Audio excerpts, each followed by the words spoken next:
everybody's doing well. Please take a moment. If you're just joining, hit that like button, hit that subscribe button. We're here to chat about Freemasonry as always. Yesterday, as you know, did not have a 1 p.m. stream because I was lucky enough to be, what is going on? To be able to attend and actually run as Worship Master the Border Cities Lodge official visit. So it was a blast. It was a great visit. I loved it. But now I'm back. It's been a great series of streams. My question today is going to be the same question I had this morning at 1 a.m. stream. Do you think the U.S. government shutdown will affect Freemasonry? Certainly and primarily, I mean Freemasonry in the United States, but maybe there may even be some global Masonic repercussions. So I'm going to ask that question. We're going to wait to see who joins. Please take a moment, hit that like and subscribe button in the meantime. And thank you, everybody, for being here.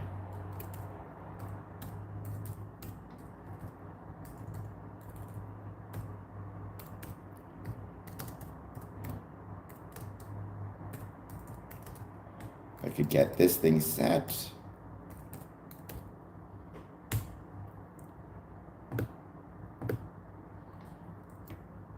Just writing in the poll question. Do you think the U.S.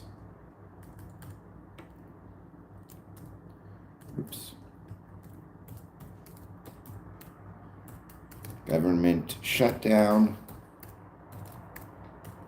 will affect, this is very hard to type with one hand, Freemasonry?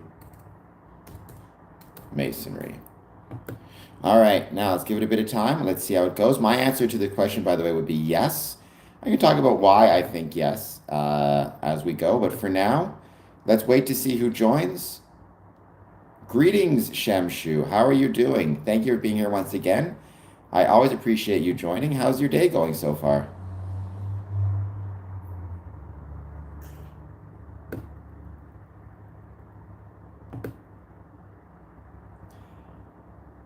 We have one vote, it looks like, for yes. For no, actually, excuse me. One vote for no so far. All is well for me, doing very well. Had a very productive meeting last night. It was awesome. And I'm very happy to be here. I also had some really exciting news, which we're not going to share quite yet. Give you guys a reason to come back. I'll probably share it in a couple days once I have a little bit more info. But yeah, I got some very good news. Manly P. Hall. What do you want to know about Manly P. Hall, Derek?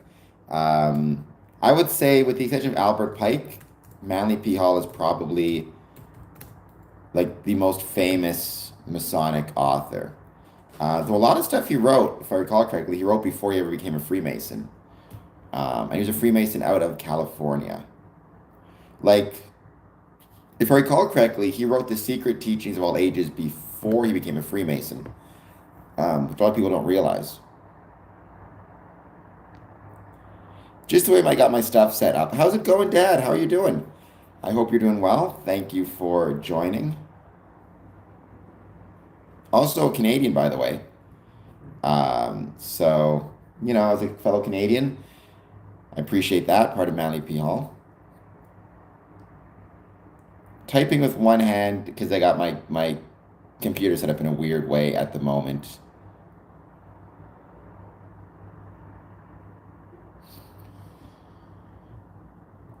I'm just going to wait to see who else joins. And like I said, the first hour, I just chat and hang out and chill. And then the second hour, I'm going to talk about, again, what I'm talking about here, the U.S. government shutdown, at least why I think it will affect Freemasonry. And by the way, I talk about this sometimes on the stream. There is a branch of people who are both anti-Masonic, but also anti-Semitic, or they tend to tie the two together, and they view Freemasonry as being kind of some type of Jewish conspiracy or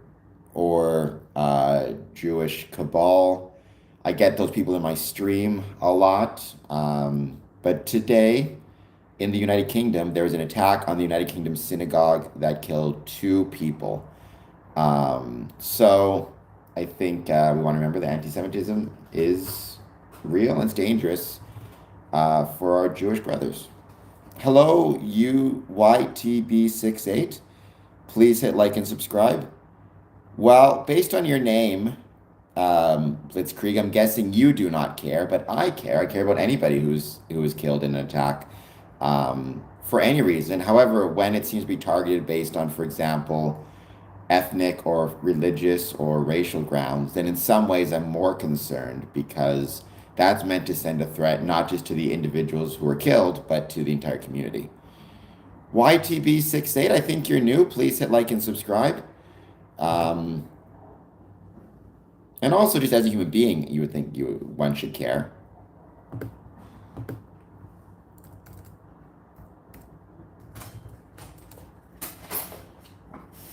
Oh, I got some mail.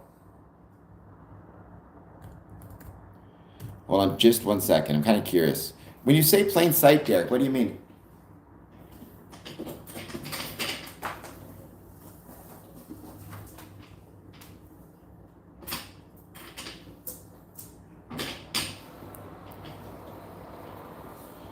I did not know that. Maybe that's why the attack took place.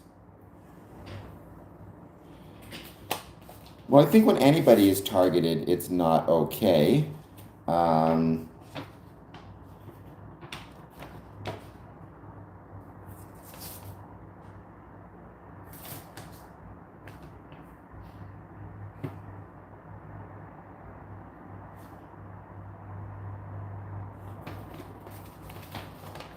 Show me a band. Which band do you want?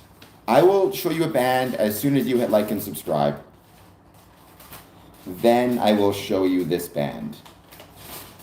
We're here to talk about Freemasonry. As always, I'm going to give it an hour or so. All right, my favorite band is Leonard Skinner and Simple Man.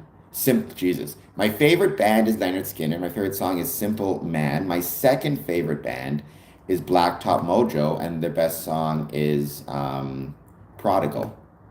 So, if you ever get the chance, you haven't done so yet, look up Blacktop Mojo, look up Prodigal. I mean, I will talk about it if you want, but I don't really know what to say. I think everybody kind of knows what happened. And I wasn't streaming on the day it happened, in fairness. Dead Lorik, do you have any favorite bands? Let me know. And Derek, I do not know what you mean by it operates every day or you're too busy to notice.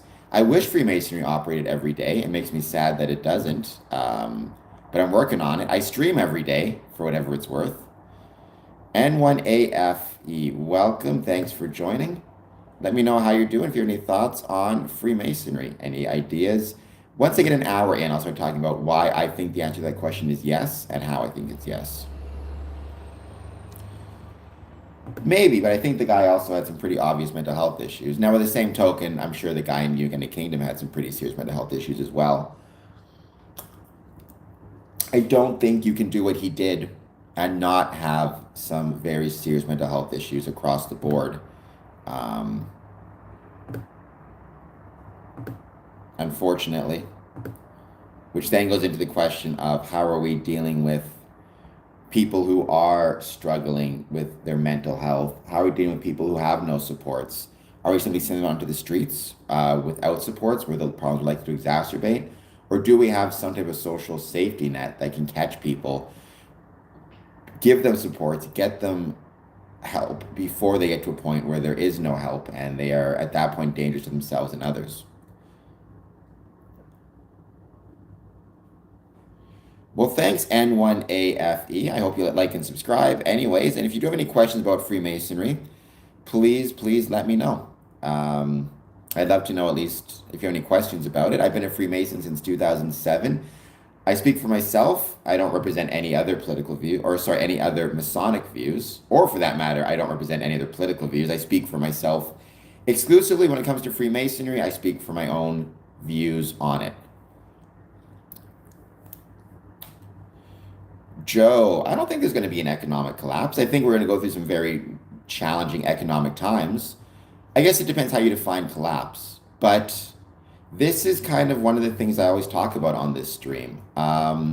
You cannot separate the economic conditions of a community from the success of the Masonic lodges located within that community, nor can you separate the economic success of a country or economic conditions of a country from the conditions of Freemasonry within that country. Which is why I do spend probably more time than a lot of other streams talking about broader economic trends and how I believe they relate to or affect Freemasonry. Um, I mean, if the dollar does go under again, you're going to see that affecting Freemasonry. Well, so I think every Freemason ultimately needs to answer that question for themselves because no two Freemasons will have the same answer, which is why I do appreciate you said, in my view. In my view, the main aim of Freemasonry is to fight to create a better world through the application of brotherly love, relief, and truth. Or you could say to build a better world through the application of brotherly love, relief, and truth, which is something believe is possible. Sometimes not so much, but I tend to believe that is possible.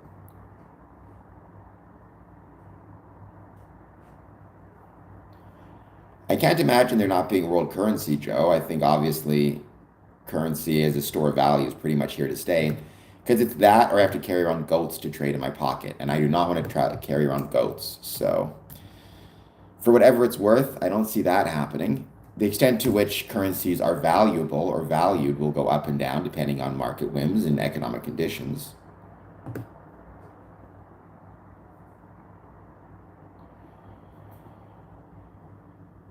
Who is, what do you mean by hidden hands, Derek?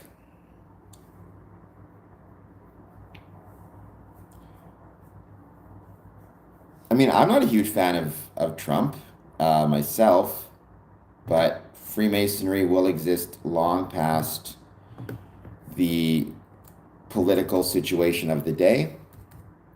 My example is that I've always used is politics are built on foundations of sand, whereas Freemasonry is built on a foundation of stone. And Freemasonry will last far longer than any particular political situations, as will brotherly love and the bonds therein. And that's not exclusive to Freemasonry, it's exclusive to just brotherly relationships in general, family relationships, right? Friendship. That's what you want to base your life on is relationships with people, not governmental, not politics.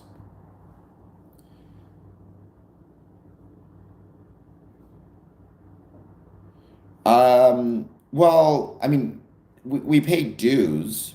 It's not a percentage in the sense that it's not like it's just a set amount. So, I mean, it's possible, I suppose, that some lodges may, in theory, or could, in theory, set their dues as a percentage of a brother's income. So they could say, to be a Mason, you need to pay 10% of your income and you need to report that. But I've never heard of any lodges doing that. What lodges tend to do is they'll set a yearly fee, and whether you make $1 million a year or $50 a year or $500,000 a year, you're expected to pay the same fee. And in some cases, or annual dues, in some cases, that can be as low as $50 a year. I've heard in some cases it can be as much as, or even $40 per year, up to as much as $500 per year. It just depends on the lodge and what they're up to, um, and like what their votes are and what their expenses are, their operating costs. I mean, for me, I remember 5 lodges, and I pay about $500 per year in my dues. Um, so yeah, which it's interesting idea to imagine a lodge trying to set their dues structure as being based on percentage of income. It's interesting to think of it, but I don't think it would work, Derek. I think it would just be too complicated because what if incomes go up, go down? Do they have to report that? How do you budget if you're based on it's much easier to just say what are the lodge's operating expenses? How many members do we have? Divide the operating expense by number of members, and that's what you pay per year. Yeah, just your average get together costs. How's it going, Raifu? Thank you for being here. I'm talking about Freemasonry. What do you get out of a Freemasonry membership? Nothing, except you get the opportunity to try to make the world a better place, right? And so my answer to that has always been now. Back in the day, when people would ask me that, I would usually give kind of the rote answers, Nathan. So I would say you get to meet people you would not otherwise get to meet, which is true. I would say you get to develop skills in administrative work, leadership, running meetings, which is true. You'll become a better public speaker because you have to make presentations sometimes. You'll get to socialize with people and make new friends, and also have a group of people you can rely on if things get rough in your life. However, I've come to view that as not being the best answer. The best answer ultimately is it's not about what you get, it's what you can contribute. So now when people ask me what you get from Freemasonry, I say nothing, because you should not be joining to get anything from it. You should be joining to contribute to it. And in this case, it's about contributing to something that makes the world a better place by demonstrating to the world that there still exists brotherly love, relief, and truth, separate and outside of religious or civil divisions within society. Like when you say, like a church setting, very similar, except again, Freemasonry is not a religion. You need to keep that in mind. As my dad says, membership in Freemasonry is different for every Mason. I mean, there are no upper circles, Derek. That's kind of a myth. I've met many 33-degree Masons, um, dozens and dozens of them, but they're not an upper circle. They're just in a different body within Freemasonry. But it's not hierarchical in the sense of upper and lower, for whatever it's worth. Thank you, everybody, for joining, though. I hope everybody's having a great day. Hello, Goopinder. I hope you're doing well. Interesting. Yes and no. Yes is 40%, no is 60%.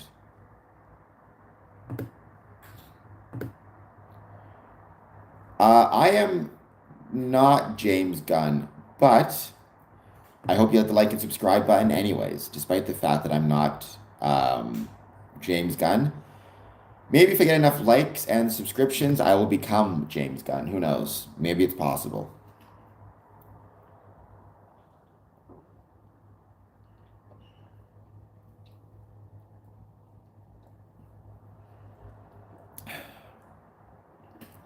You know what? Game over. I 100% agree with you on that one. I really wish Ben Affleck remained as Batman because I think he was an incredible Batman. Although I did love the most recent Batman movie. And you can't really have Ben Affleck in to play a younger Batman. Um, so it's kind of tough, right? Story-wise, you need a younger guy to play the younger Batman.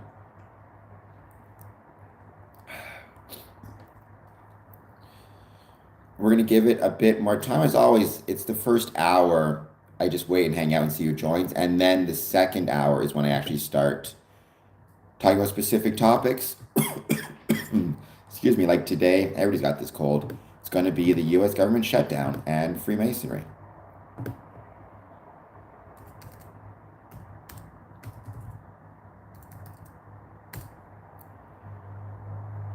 Crazy to I've been having really, really enjoyable streams lately. So thank you so much to everybody who's been coming on, a lot of new audience members, which is wonderful also.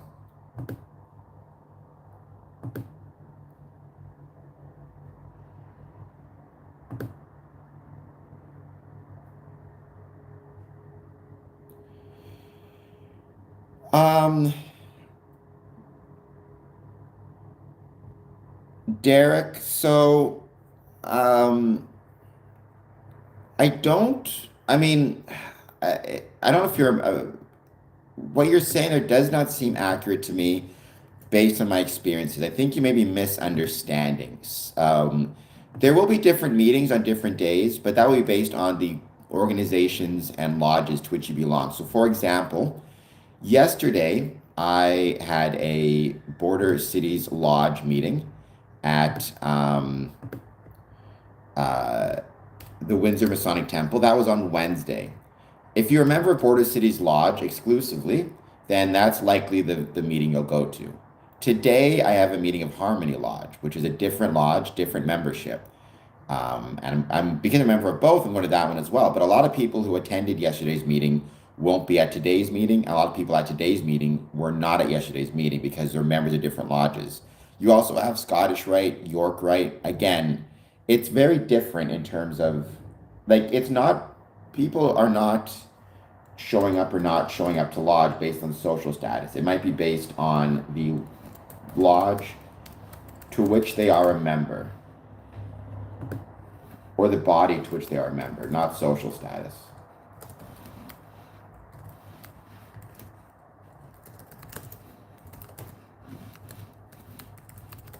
I'm now typing with two hands, so there you go.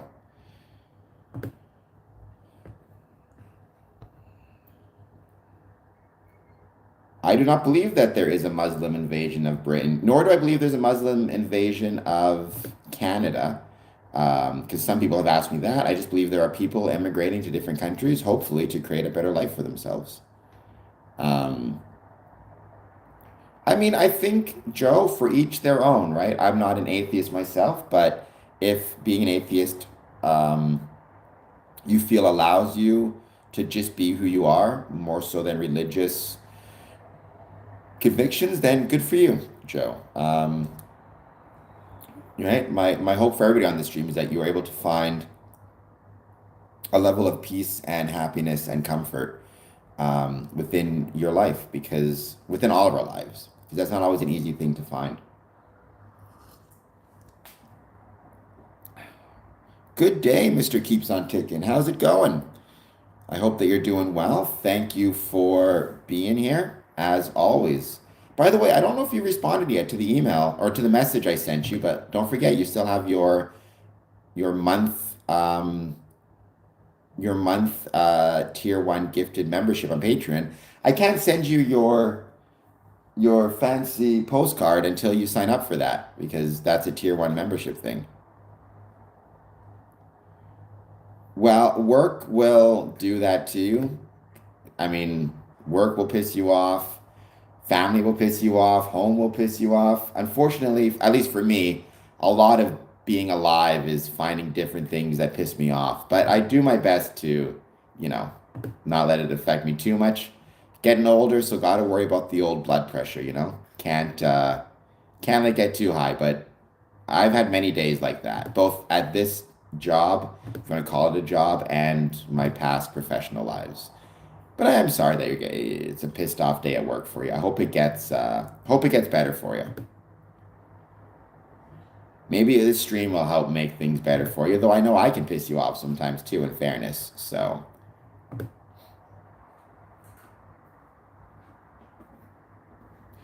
W8, they're not immigrants. They come and claim welfare, and U.S. workers have to pay for them. Well, now it sounds like you switched over W8 from Britain to US, um, which I can't really speak for the US context. Well, fair enough. Then I'm still happy that you are here. Yes, we all hope that Mr. Keeps on Ticking keeps on ticking. I mean, I can't speak to the, American context. In my opinion, if you have somebody living in your country, you have and they arrive in an undocumented fashion, you have two choices. You can try to remove them, but you need to be careful that you're doing so in a way that's humane. You don't want to become kind of thuggish about things. I don't think that's helpful for anybody. Or you have to find a way to support them, hopefully, so they can then support themselves, right? Nobody benefits from somebody living on the street, whether they are immigrants or otherwise.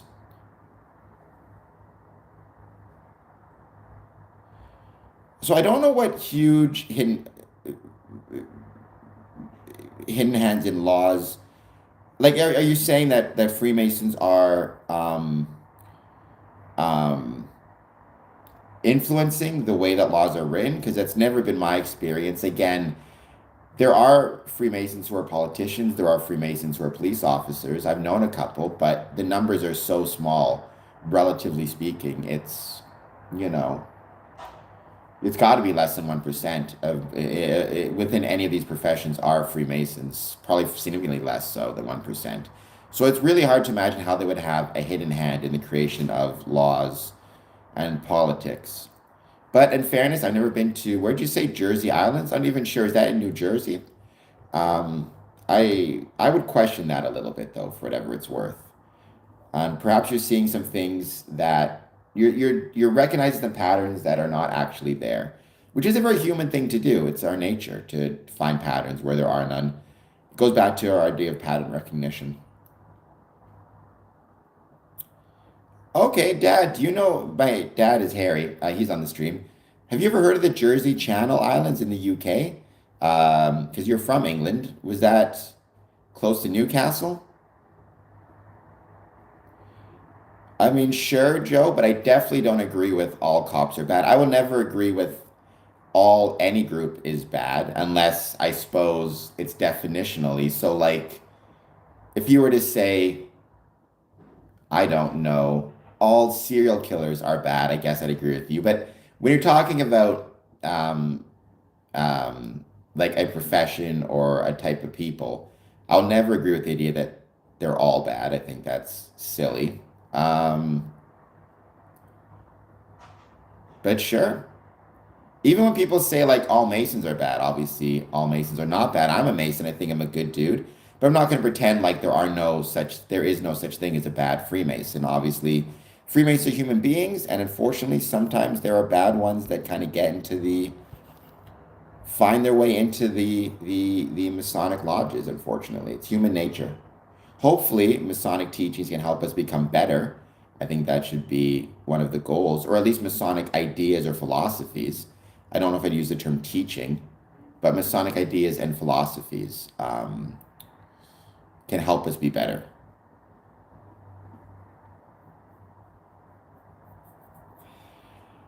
I think again, Derek, you're confusing levels with groups again because there's Scottish Rite. So I can't attend a 32nd degree Scottish Rite meeting. It's known as consistory because I'm 18th degree Scottish Rite.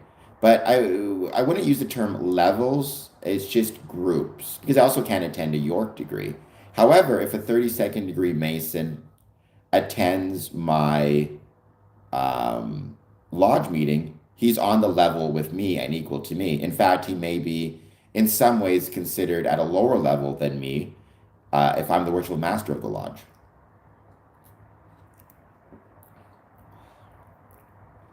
Unfortunately, Joe, there's definitely an element in police, I'm sure, as there is in almost every profession, right? Like if it's your colleague and your coworker, your natural desire is to try to stick up for them. But I think police have certainly done a very good job, at least from what I've seen, in not tolerating kind of some of this stuff that used to be.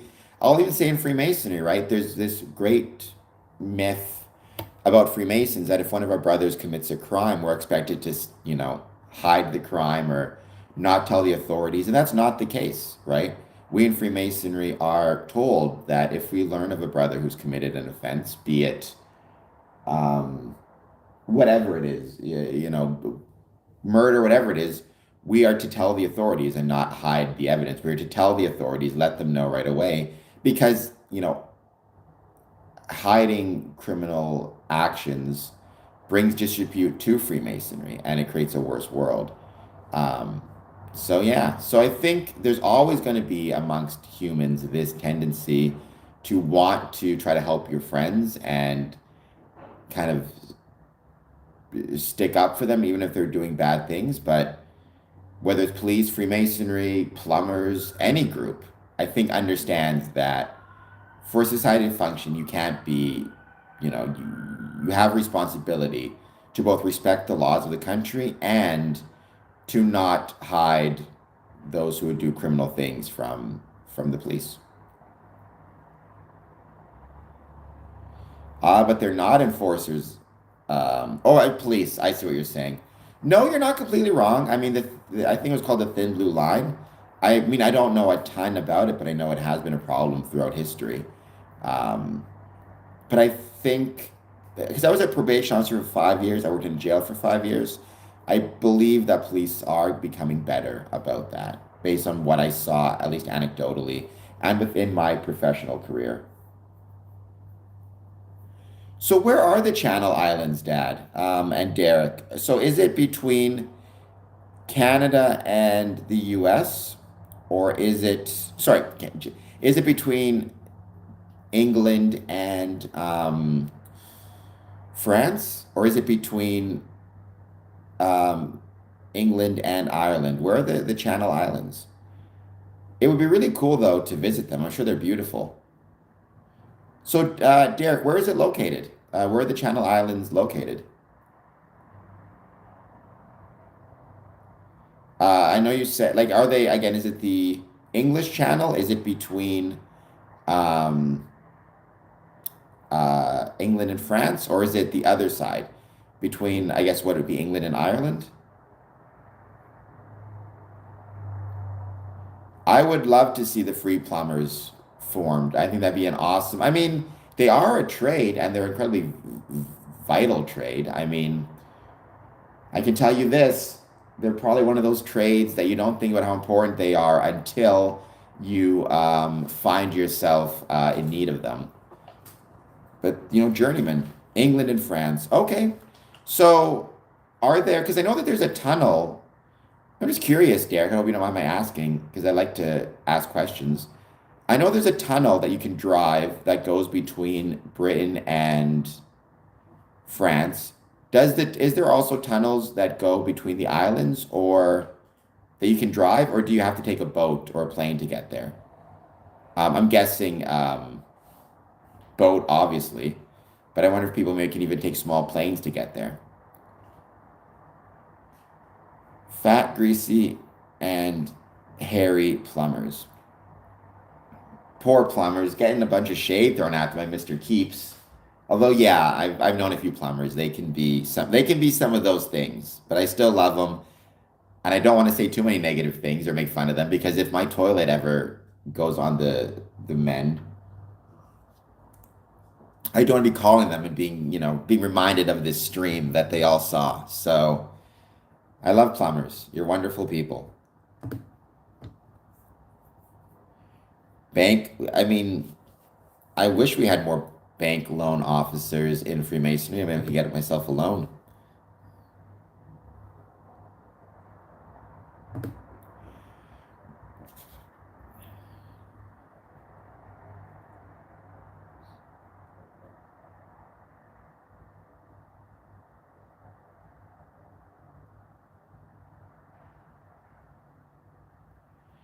We're going to give it another, still only 30 minutes in, so we have plenty of time. Once I hit the hour mark, like I said, I'm going to start talking about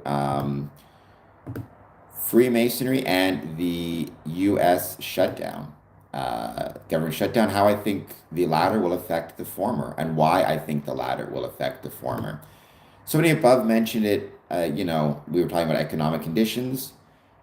You cannot separate the economic conditions of a country from the conditions of Freemasonry therein. So, an important thing to keep in mind and remember.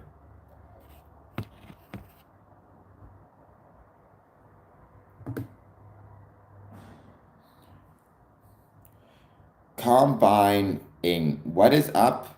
I'm going to tell you Combine. How's it going? Thank you for being here, as always.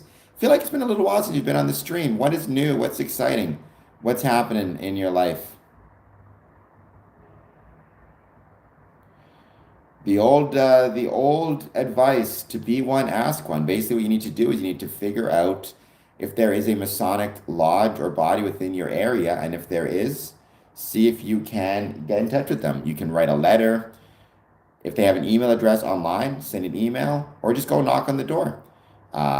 They may not be able to meet with you right then, but you can get their contact info to set a later time.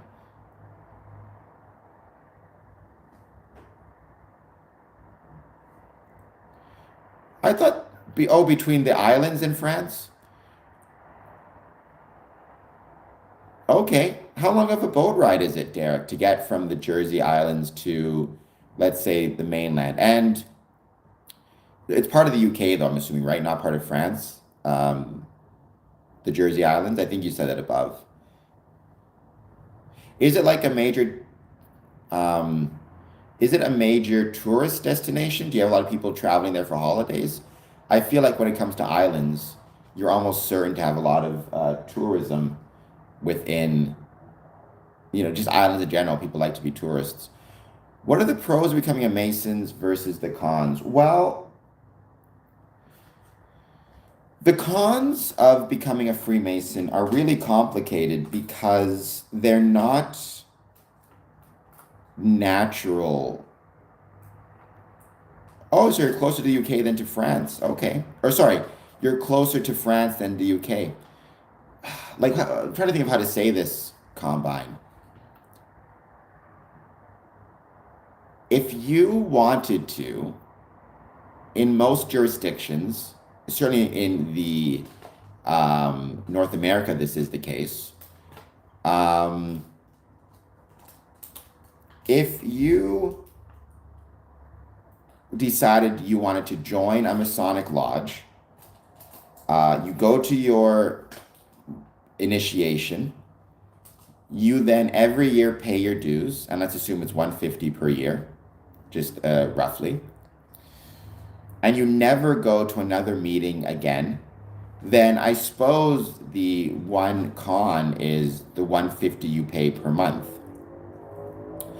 And the pro, I guess, is you get to call yourself a Freemason, if that is something that's important to you, and you have a membership card, right? And that's kind of it, right? The pros and cons of Freemasonry really depend on how active you are. So let's say you're as active as I am, which means at least in a Masonic meeting 4 times a week, um, or thereabouts. You, the pros are you get to hang out with your friends. You get to contribute to something that makes the world a better place. Better place. You put yourself in a position to help those who may be suffering. Also, they may be lonely. They may need financial assistance. You get to work on your skills and abilities that are related to running a meeting, public speaking, memorization. You learn historical facts you wouldn't know otherwise. And you do have something of a network that you can rely upon. Let's say, heaven forbid, your house burns down, knock on wood. You know you have brothers that you can call, and if they have a spare bedroom, you can stay with them. Or you're more likely to have those things available. Or more likely to either know people who may be looking to hire somebody for a job, or know people looking to hire somebody for a job, so you can, network in that way. However, the cons are, um, you're out consistently. It can be tougher to have a family or dedicate yourself to a family. It's more expensive because you have more in terms of dues. The stress of being in a leadership role within Freemasonry and having to organize degrees and organize meetings. So the pros and cons really change as you either not advance in degrees, but advance in your dedication to the craft. But that's true of anything, right? If you want to learn to play the piano, the more you practice, those cons of having to practice when your friends are out having fun become greater, but the pros of developing your skill set becomes greater as well. But I think what people need to understand is if you want to dedicate yourself to anything, including Freemasonry, and you want to become a leader within anything, and you want to become a leader within the craft, it is really, really, really hard. And you're going to have to make sacrifices of relationships, sacrifices of time, financial sacrifices. You're going to go days with very little sleep if you're traveling all the time. You're going to go days and nights where maybe you have to skip meals because you need to prepare the lodge. There's benefits, there's trade-offs, but it's not always the easiest. And people need to understand that. Uh, Combine, no. You can usually the rule is you need to have 1 month between the first degree, second degree, and third degree. That's in the Blue Lodge. After that, if you want to join Scottish Rite, you have to put an application in, and you can look at going up to the 32nd degree.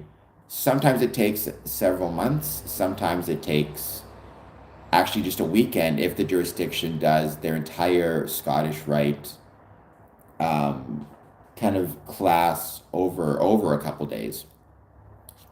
But for the first 3 degrees, the minimum is 3 months, but it really depends on how busy the lodge is, how many applications they have, how regularly they meet.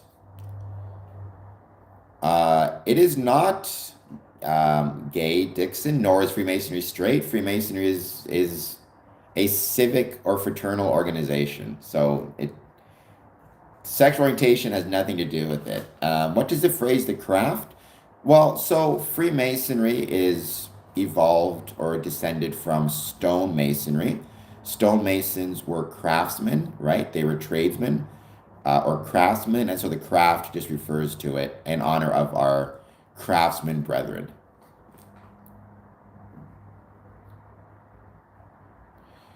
Maybe, I mean, it's also possible, Derek, that what you saw was not Freemasonry, but clandestine group, which is possible as well. Um,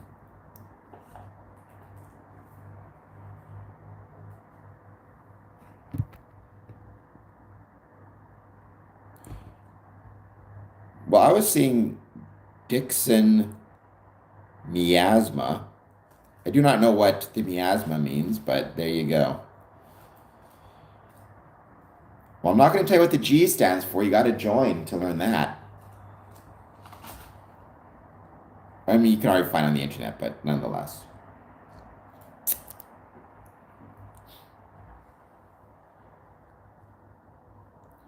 Yeah, I don't mind trolls I mean, it depends. I tend to be incredibly, um, I guess I tend to be a little bit more hesitant to block, even if they are going the trollish direction. However, that's not to say I won't if people get too annoying, um, or too frustrating. Uh, well, P, in honor of my five head, hit the like and subscribe button. Not you, Derek, Dixon.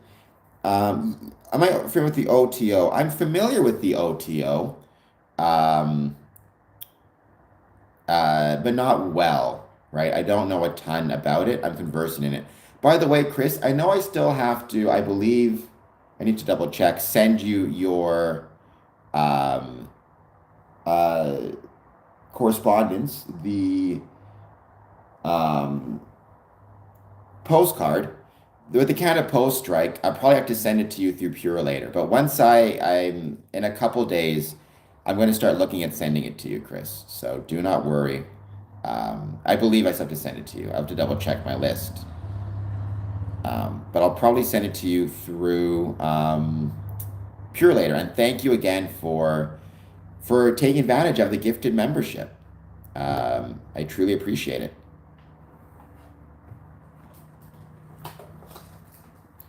Well, that's true, right? Because Derek, I'm not seeing the same things that you've seen. So it's very possible, like you said, that there may be some things I'm not aware of.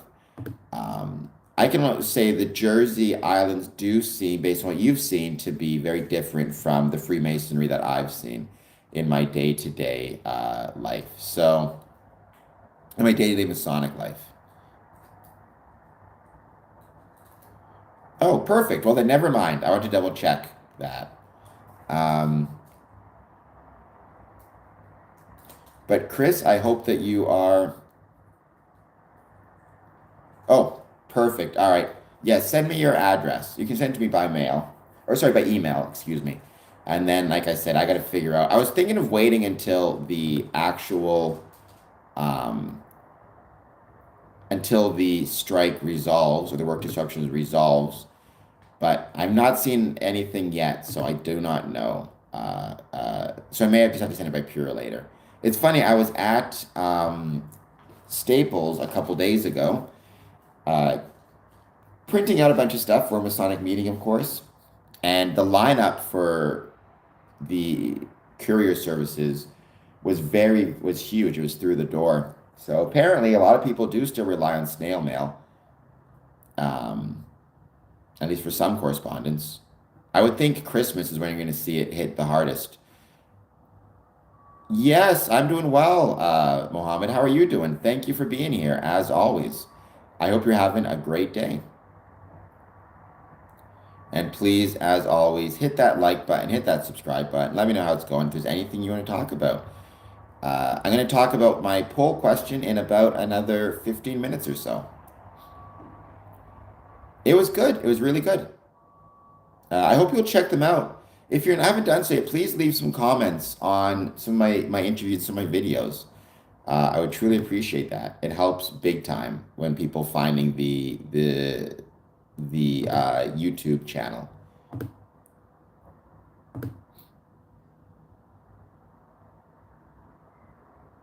We do not. We don't have anything to do with any policies in Canada, governmental or political. I would think so too. Although it's interesting that they're closer to France than to England. Um, I know I got a big nose, but that shouldn't stop you from hitting the like and subscribe button.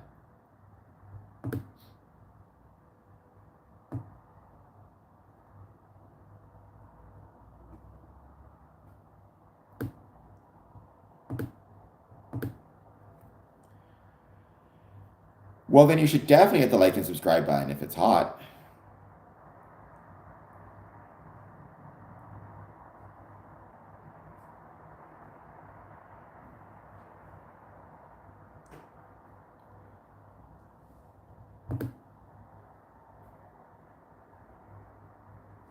Oh, Adeline, thank you for being here. You are from Australia, right? I was hoping you'd come back on the stream because during our 24-hour stream, you won one of the gifted Patreon memberships at the tier 1 level.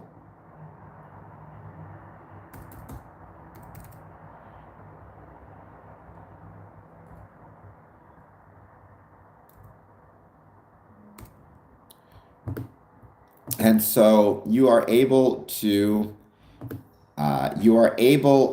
access that by, just give me one sec.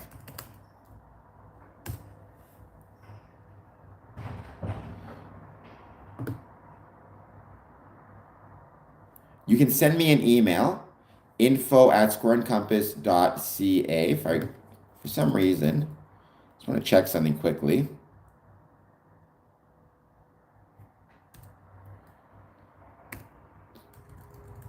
Well, just one sec.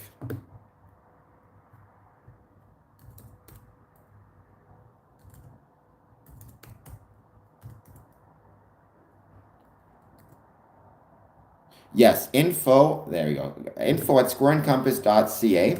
So Adeline, if you send me an email there, info@squareandcompass.ca, I will send you the link that you can use to access the gifted Patreon membership for 1 month. You can also send me your address or your whatever address you prefer, your mailing address, and I will send you your special commemorative postcard. So I hope you'll check that out. Congratulations, Adeline. Info@squareandcompass.ca.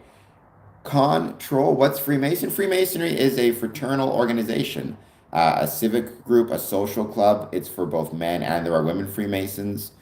And it has existed for about 300 years. No, Mason, it refers to stonemasons, people who made and shaped and built things out of stone.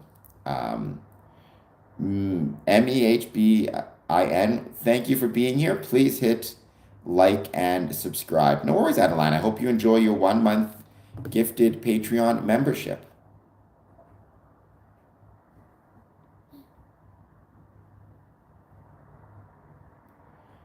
Um, but that's an interesting idea. Certainly, you could argue because Freemasons build things from stone, and stone is, a child of Mother Nature. Maybe there is something to that. Who knows? Well, Skull and Bones references the fraternity in colleges. If I recall correctly, it's at Yale. I believe George Bush Jr. was a Freemason. Oh, sorry, was a Skull and Bones member himself. A lot of people assume that Skull and Bones is connected to Freemasonry, which it's not. Um, Other than in the sense that they're both kind of civic or fraternal organizations.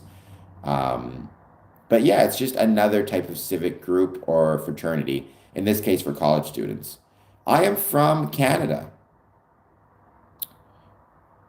Um, yes, yes, you are Combine. I am from Windsor, Ontario, Canada, MEH, and I love it. Canada is, in my opinion, the greatest country in the world, partially because we have the greatest neighbors in the world, in the States.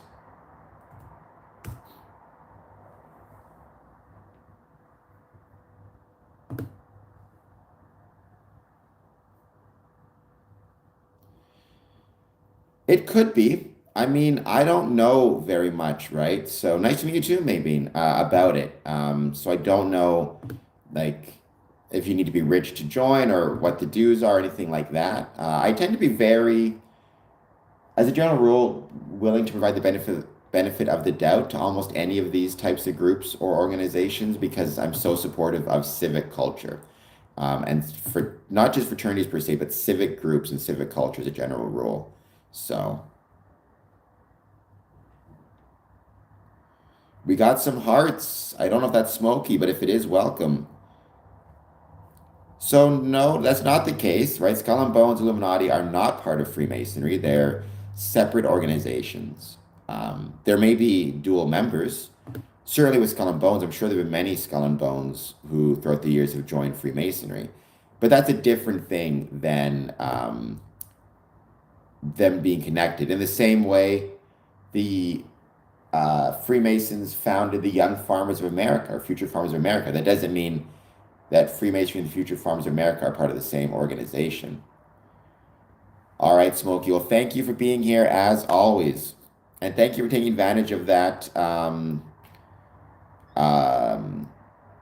gifted membership. Don't forget to send me your address if you've not done so yet so I can mail you your postcard.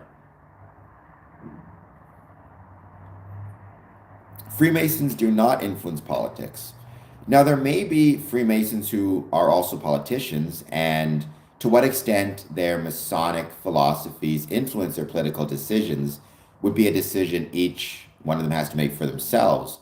But certainly in a organized fashion, Freemasonry is apolitical. We have Freemasons of various political stripes and ideologies. Oh, maybe. Yes, you did on Discord. That's right. Sorry. I forgot. I got to get those things mailed out. This weekend is my plan to start mailing them out. Sadly, Canada Post is not working at the moment. There's a service disruption or a strike, so I'll probably have to send it by Pura later. But that's right, it's on the Discord. Sadly, Mohammed, or not so sadly, we do not. I mean, I joined Freemasonry to control the banking systems and governmental systems, and so far I've been able to control neither. So clearly I'm doing things all wrong. But no, it's not the case that we control those things, despite what some believe. I have a Discord, and yes, Smokey, I will get you. Like I said, I'm going to start mailing that stuff this weekend. Um, I have a Discord. I don't know how to send the invite to people though, which is annoying because I want to try to grow my Discord a little bit, and I'm failing quite miserably. Gerald, Gabriel, welcome. Please hit like and subscribe. Thank you, Derek. Full respect to you as well. Thank you for teaching me a little bit about the Channel Islands. I appreciate that. Lon is back. Welcome back, Lon. Thank you for being here.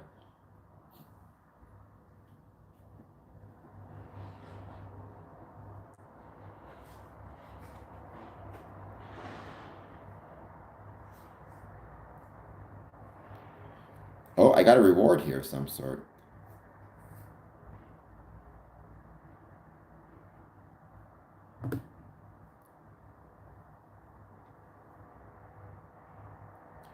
I do. How do I invite people? I have a Discord server already. I just don't know how to invite people to it.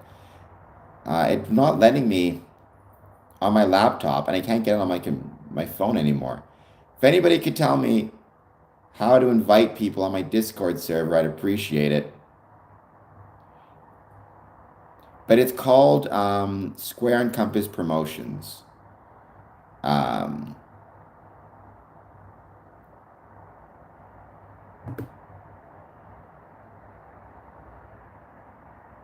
Hold on.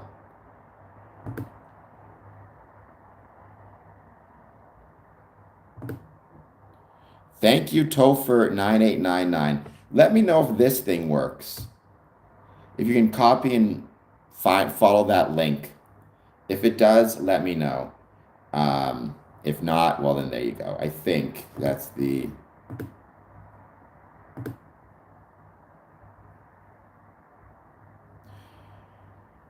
Thank you, Topher. Please hit that like and subscribe button. And Freemasonry, there are many Freemasons who believe also that Christ is king. There are many Freemasons who believe in other forms of religion, and all are welcome within Freemasonry. And all are welcome in this chat.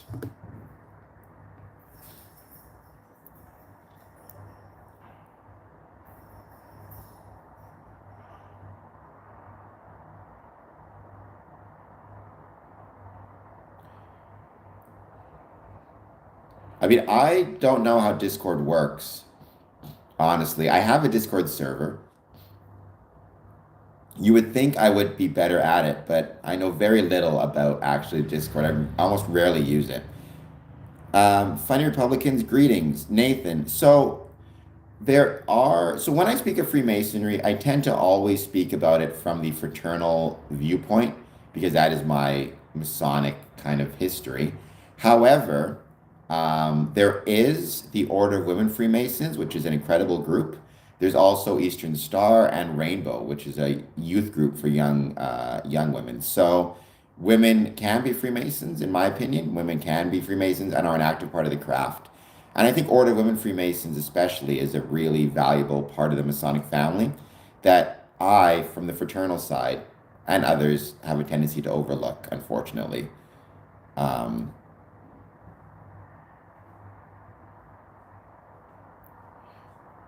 I'm gonna see if I can find this quickly because I want to invite people on there. I think you're talking about the mob or the mafia. I have no idea. I assume so. I assume the mob mafia exists. But if I had to talk about it, I'd be basically um, relying on The Sopranos for my knowledge of it. So,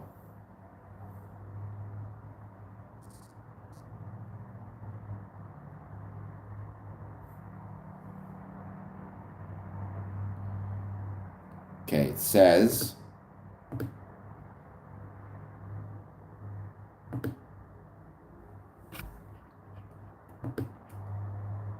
oh, hold on a second. No, I found it. To everybody watching this, that includes you, Mr. Keeps, because I know you asked me as well. Here is my Discord invitation. You should be able to copy and paste that. That's the full one. Discord.gg/JS2S9T9N. Copy and paste that. If you can't click on it, copy and paste it. That's my Discord invite. Please join my Discord. I would very much appreciate it. I do not, Funny Republican, and the US government is shut down as of right now. It's been shut down for approximately 2 days, almost 40 hours. Ikuter, thank you for being here. Please hit the like and subscribe button if you're new. And to everybody who wants to join my Discord, there's the link. Discord.gg. It's up there. Follow me there. I mean, why does government ever shut down? They couldn't make an agreement on a funding bill. It's not something I know a ton about in terms of the ins and outs of the why or the process, but I have been looking to see how I think it might affect Freemasonry. Um, so it's good to not look into news too much, probably, Funny Republican. Probably from your, mental health perspective, it's quite good. I will say, however, I think we as Freemasons need to be cognizant and aware of the news because it definitely affects our abilities to, like, what's happening in the world, what's happening in our country, what's happening around the world is going to affect Freemasonry. You can't separate the two as much as people may want to.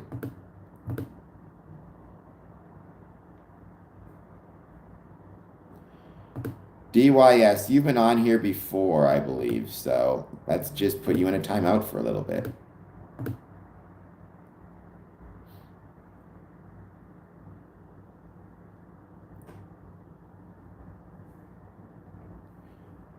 I've had a busy week. Well, it's still wonderful to have you here. So I'm up quite late as well.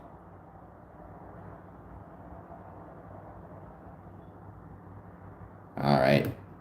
Got another one. There we go. No, we in Freemasonry we don't have to worship anything or any deity. We are free to choose who we wish to worship. Again, very often that is one of the Abrahamic religions. Very often that's Christianity, to be honest. But it can be Muslim, Jewish, indigenous beliefs, Hindu, Sikh, people like me who are spiritual but don't necessarily follow any particular religious doctrine. But you're not required to worship anything, invisible power or otherwise.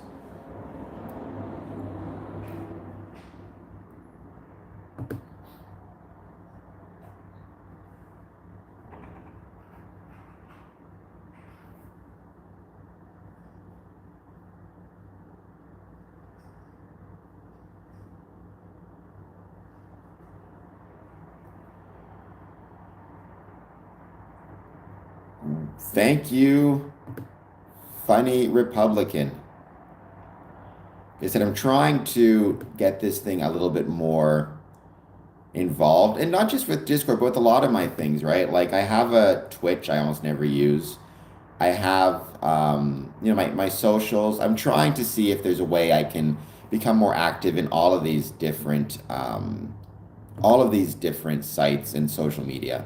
I'm always saying that we in Freemasonry need to um, be willing to be more active within our Masonic career, within various parts of social media. Like I think Freemasonry and Freemasons should have a footprint on Facebook, X, Blue Sky, Discord, Medium, YouTube, whatever it might be. And so I think for me, it's the same thing. I should be as active as I can on these different sites.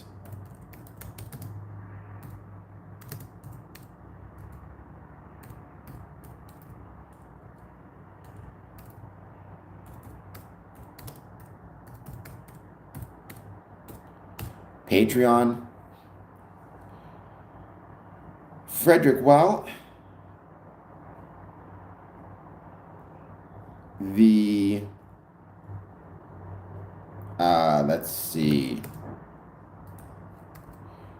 The poll right now has no at 65%, yes at 35%. I would actually vote a yes personally. The reasons being, right off the bat, the federal government is the largest single employer within the United States. If I recall correctly, the number of jobs is 2 million. And what happens in a shutdown, to my understanding of it, again, not being an economist, is it's kind of the worst of both worlds because you no longer are able to get paid if you are a government employee, but you are still expected to show up for work unless you're told otherwise. Um, the average, I was told, the average, and when I looked this up, cushion an individual has before, to deal with any type of expense after their tax income is $600, which is maybe a single pay period, right? Or maybe two pay periods at most. You're getting paid every 2 weeks. The point is, if you have a $600 cushion before you're either not able to pay bills or need to go into debt to pay those bills, that right there means if you're working without pay for 2 weeks to 4 weeks, 8 weeks, now you're either going into debt, you need to start looking for other jobs, or you have to start cutting back on other expenses. Um, or cutting back on other expenses you would normally pay. Those other expenses could mean your Masonic dues. I mean, people like to say that Masonic dues are cheap, and they are. However, if you think about it in terms of the cushion, if your dues are, let's say, 150 American per year, and your cushion before you start to run into debt is $600 per year, that's basically 33% of your cushion going to your Masonic dues. Are you still going to be willing to pay that? Or are you going to rely on the lodge to cover your dues through its benevolence, to basically take out of the lodge charity fund or the lodge general funds to pay for your assessments and your dues? Are you going to need to rely on the lodge to cover other expenses that you have, right? If you're going, and again, I don't know what percentage of workers who work for the federal government are Freemasons. I would imagine in certain places, certainly in Washington, Virginia, places where there's a heavy civil service, you're probably going to see a larger number or larger percentage of your workers, of your Masons being federal government workers. So now they are still working, but they're not getting paid. Do they have the cushion? Do they need to take a second job that will impact their ability to attend lodge while the shutdown is going on, right? Are they cutting back on expenses? Is Freemasonry an expense that they may cut back on? That is true, Mathem. The military, I mean, military is an essential service. Technically, everything's essential until the government chooses to say it's not, right? And have you stop working. Um, Either by, putting you on furlough or just flat out laying you off. They are talking about having mass layoffs right now, which again is even the bigger issue. It's if you get to a point where during the shutdown, the government or Donald Trump starts to just have mass layoffs, which number in the thousands is one story I was reading, or the plan was to have them in the thousands. How many of those thousands are themselves Freemasons? How many of those thousands are now going to need to find new work? And for how many of those thousands will the new work interfere with their Masonic responsibilities? I do not fight a Republican. I certainly would hope not. Even in CBS News,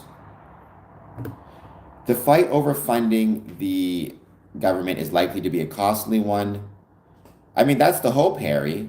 But then even that will affect Freemasonry. If now they're working overtime to make up for the debt they went into, to what percentage of that overtime will impact their ability to attend the Masonic lodges? Right? Each week of the ongoing government shutdown could cost the economy $7 billion and reduce GDP growth by zero point 0.1 percentage points.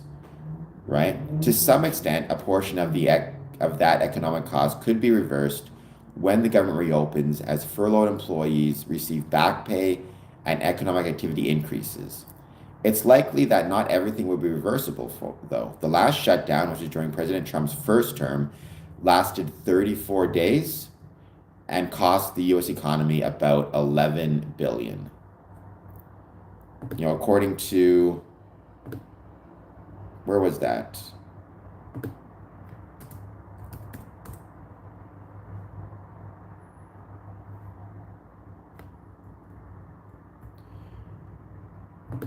BBC notes.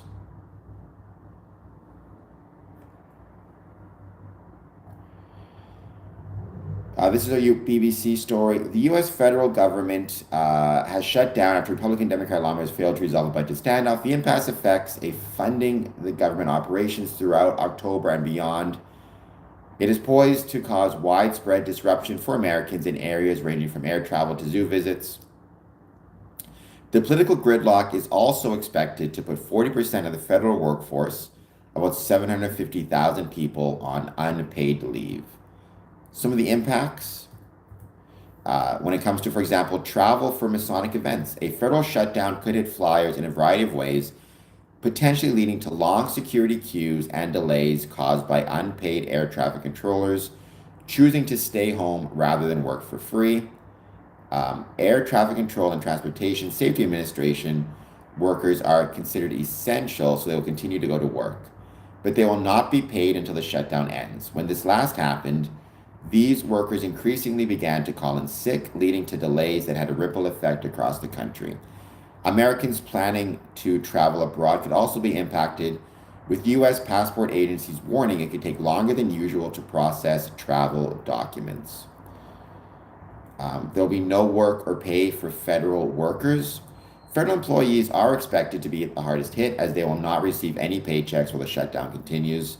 Law enforcement officers will continue to work throughout the government shutdown, though no more than 200,000 of them will do so unpaid. Also continuing their work as usual are border protection staff, including immigration and customs enforcement agents, in-hospital medical care staff, and air traffic controllers.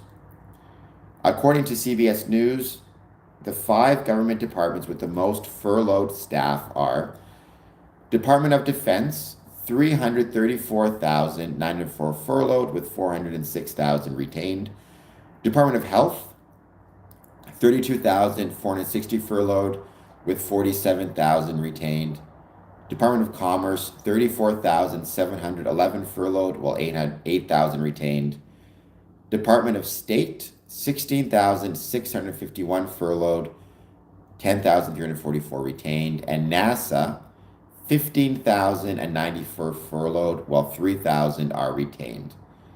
Right? Some workers may choose to take second jobs. Again, if they now have a second job, can they attend Masonic events and Masonic meetings? Employees who are not deemed essential will be forced to stay at home. In the past, they were paid retroactively. Hopefully that happens again. You have CDC, National Institute for Health, furloughing employees. Contractors who work for federal agencies but are not directly employed by the government will miss out on work too. These workers historically have not received any back pay. Right? So if you're a contractor, let's say you had a contracted job to, let's say, do some contract work for the government. Maybe your contractor is doing manual labor for the government, working on buildings, or you came in on, let's say, a 3-week contract. And, with the government shutdown, that contract goes away. The money that you were expected to receive from the contract goes away as well. Healthcare for the elderly and poor. I would say from a Masonic perspective, healthcare for the elderly is the relevant question here. Medicare and Medicaid social health programs for the elderly and poor will continue, but staffing shortages could lead to interruptions. Food assistance programs will also be impacted, with the supplemental nutritional program for women, infants, and children expected to rapidly run out of funds. The Supplemental Nutritional Assistance Program is expected to continue for longer, but also run out of funding. Emergency disaster relief will also be largely unaffected. However, work done by other disaster agencies will be impacted. The point being, if you are a Freemason and you are reliant on Medicare, Medicaid, SNAP program, or other food assistance programs, and those run out of funding or there's staffing shortages, are you now going to be more reliant upon your Masonic lodges for the same? To replace that, does that impact the Masonic lodge's ability to provide charitable assistance, benevolence? Do the dues need to increase, which then creates a cyclical effect or spiral? Welcome International. I don't know. I would not agree that government wants them gone. I would think, if anything, the government, because elderly people vote in greater numbers than young people, government tends to be more responsive to elderly concerns than young people concerns, has been at least my experience, or what I understand to be the case.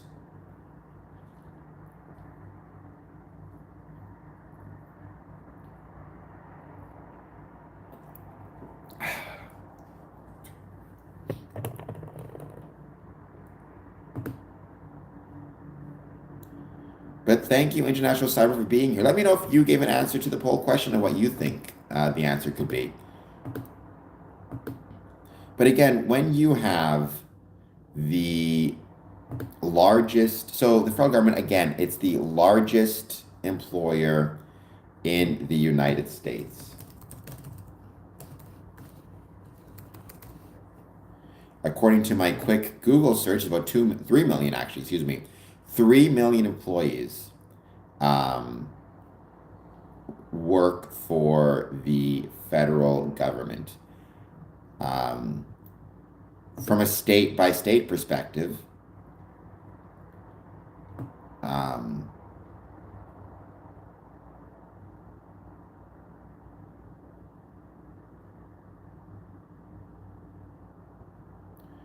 you know, 61,000 work in Alabama. If you go to, however, Washington, 78,000.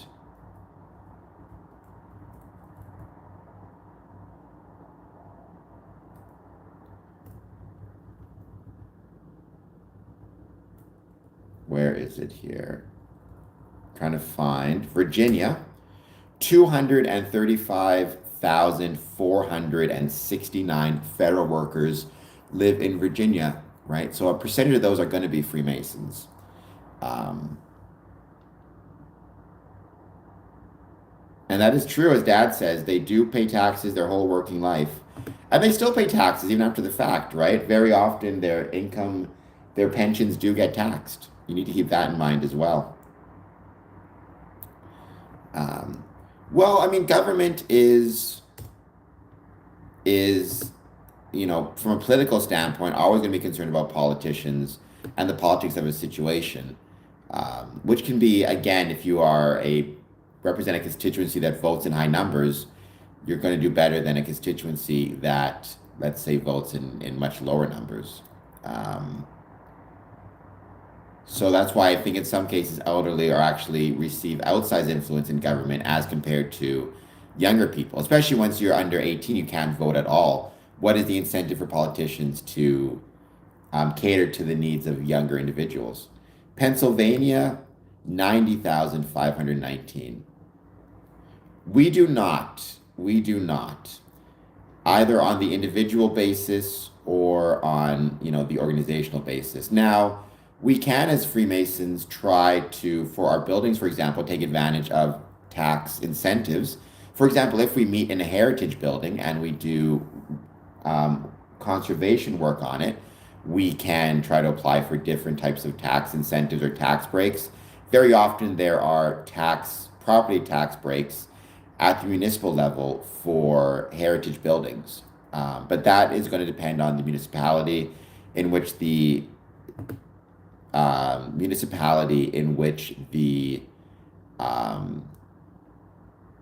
Masonic building is located, and the incentives at different levels of government.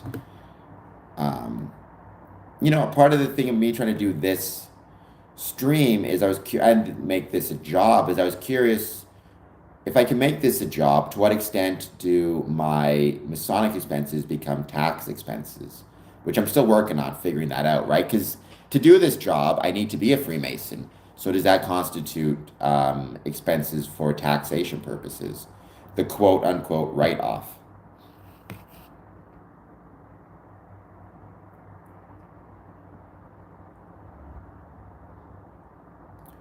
Thank you, everybody, though, for joining us, as always. I hope everybody is doing well. Please do not forget to hit that like button. Hit that subscribe button. Thank you so much for being here. So again, go back to Virginia. Obviously, it's going to have the highest, I believe, number of federal workers, 235,469. You want to consider, let's say, 40% of those are furloughed. That is approximately 110,000 people no longer getting paid. Well, that's 235,469 people no longer getting paid to go to their job. And if you have a $600 cushion, that's probably two pay periods at most before you are now eating into your cushion and need to either go into debt or cut back on expenses.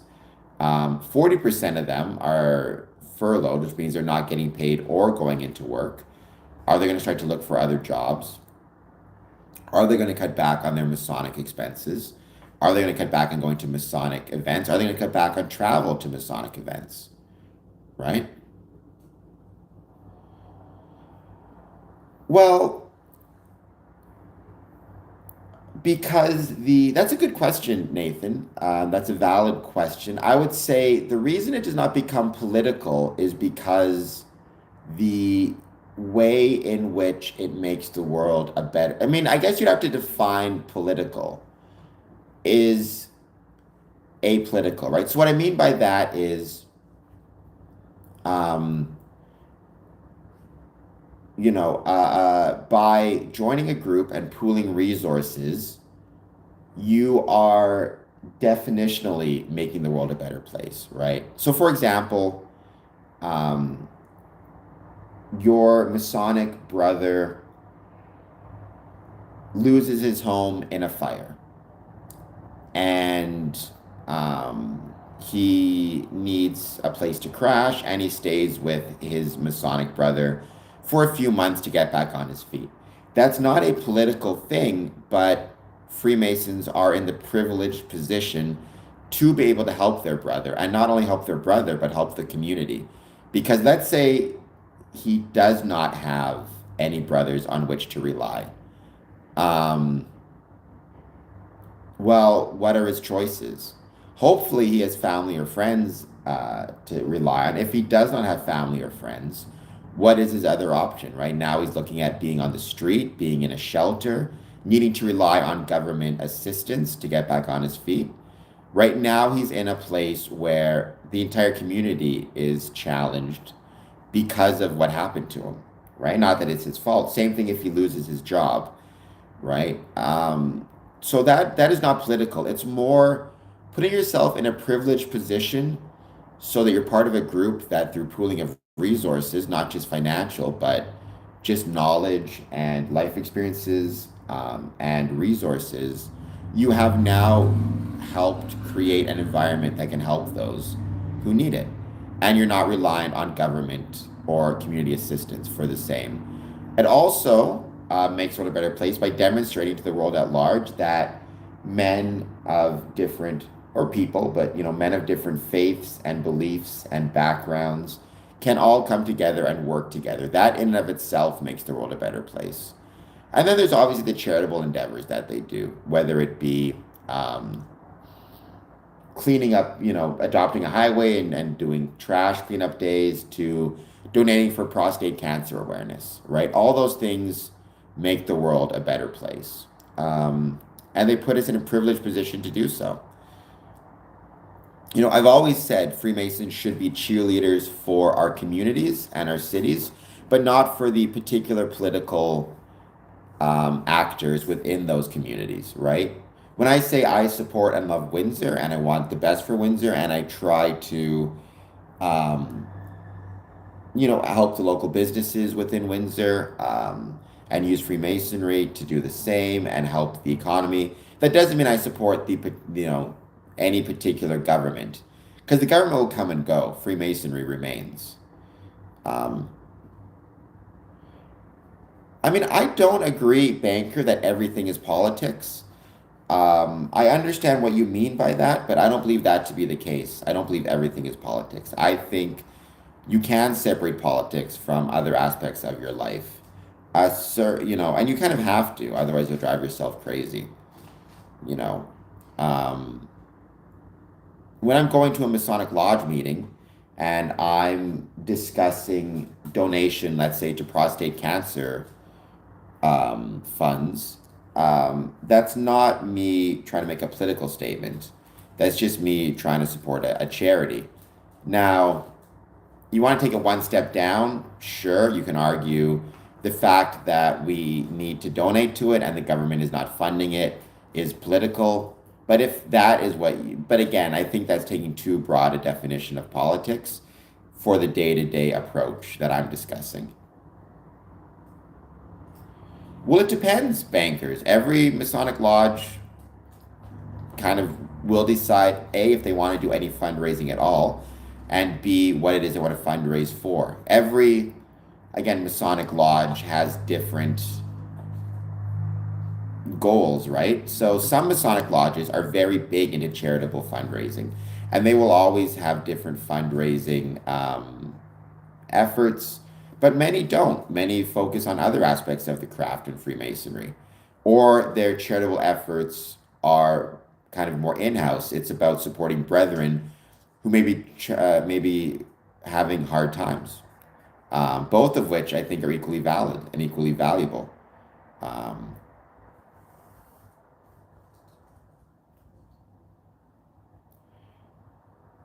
Debom Brian, why would I want to put my efforts towards the Lord and not towards other human actions? I support humans. I mean, they drive me crazy. Oftentimes I hate them, but I still want the best for them. And should I not try to build something for them that creates a better world? Please, by the way, hit like and subscribe button.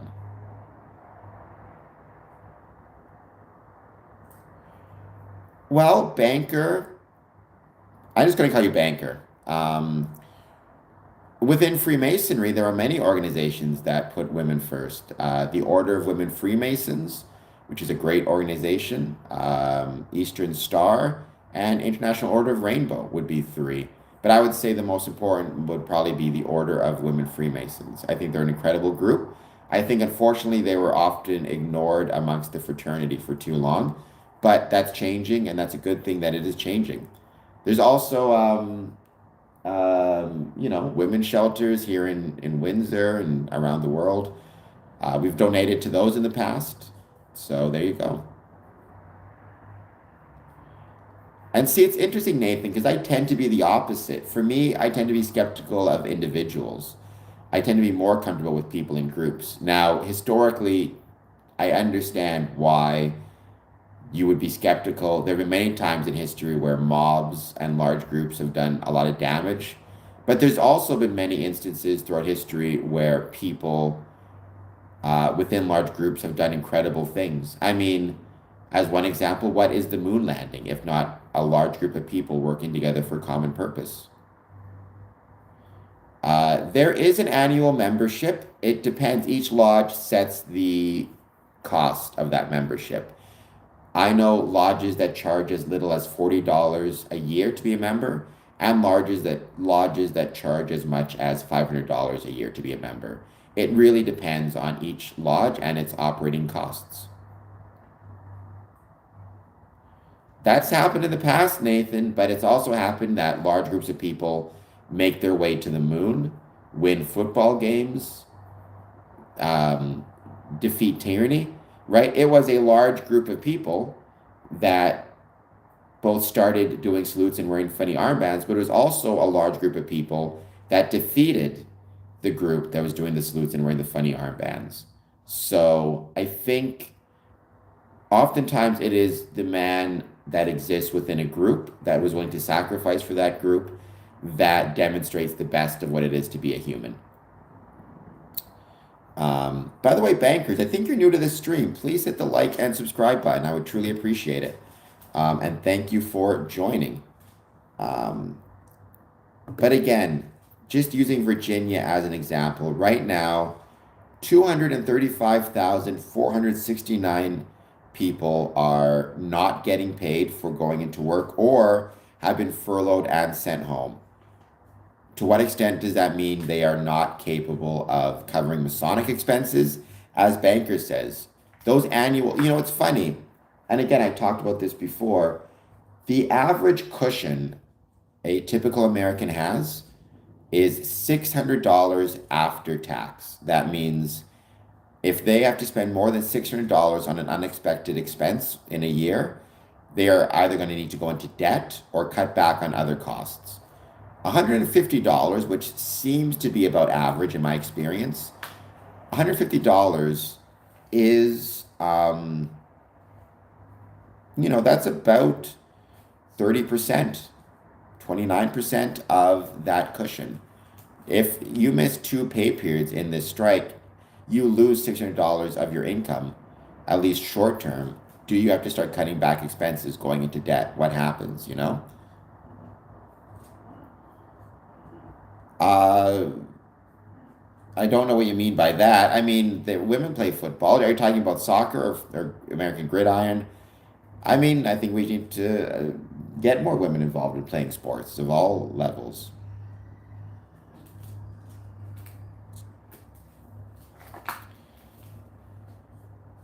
But see, so in my experience, that's somewhat true, Nathan, but also people one on one or people without a group tend to be less willing to sacrifice, less willing to work hard, less willing to dedicate themselves to making the lives of others better. Sorry, Slick Rick, that is not the case because I do not worship Lucifer. Welcome back, though.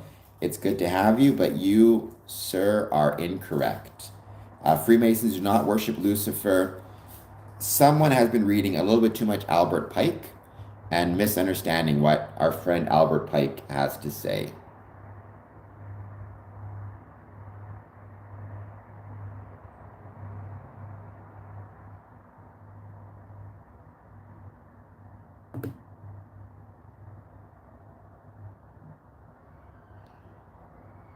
You're not wrong though, Nathan. I mean, I think it's more like maybe it's we both can accept and understand um, kind of that there is absolutely a danger of men or people getting together in large groups and falling for engaging in some pretty destructive behavior. But a person isolated and alone is also at risk. It's interesting. I was a probation officer for about 5 years. And it's funny, one of the things that would happen is when we had a new person joining, we had to go through what's called an LSI with them. That was a level of service inventory. The purpose of it was to determine their risk to reoffend. And it's interesting, if they were in a pro criminal group, so that can mean a gang, that can mean a group of people who had, beliefs about that crime was okay, or misogynistic or racist or whatever it is, if they had those beliefs, or if they were within a group of people who had those beliefs, they were considered at a high risk to reoffend and commit another crime. However, if they had no friends and no supports, they were at an equal level to reoffend, right? So having no friends puts you at a risk to commit crime by the same token, or reoffend or recommit crimes. By the same token, having negative supports, it was the same thing, right? So the healthiest thing is to actually have positive, supportive friends in your life. Without those, you are at risk for all sorts of negative things, whether it be you're more at risk of getting into negative habits, including criminal habits. You're also more likely to be less healthy. Um, because that's my accent, I swear. What can I do? Um,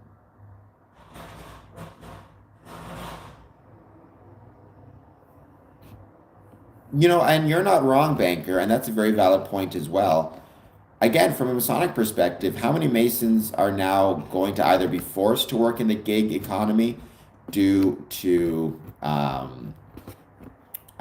being furloughed from their government jobs, or how many are already working in a gig economy? And the thing about a gig economy is very often you are beholden to things like surge pricing, rush hours. If your Masonic meeting is taking place at the same time, um, you can make the most money in your gig job. Which one are you going to sacrifice?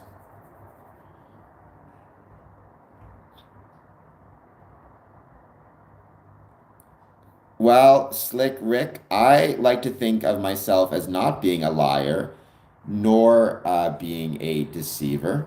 You don't have to agree with everything I say, but I hope you will at least take what I say as being at least honest and based on my experiences herein. Increase in prices. Again, that's a Masonic issue. If prices go up, does it cost more to run our buildings? Does it cost more to um, hold meetings, have refreshments, have banquets? At what point do the costs become too great? So keep that in mind. But you're absolutely right. I think, again, banker, I don't know if you've been here a lot, if you've heard me say it before, I've said it a million times. You cannot separate the economic conditions of a community from the condition of Freemasonry within that community. That includes people getting laid off of work, jobs shutting down. Johnstown, Pennsylvania, they talked to me about it, you know, as their community lost more and more work, the mines shut down, the Masonic lodges struggled more and more. Um, but I appreciate you bringing those things up. And then, the consequences of that for Masonic lodges were great, banker.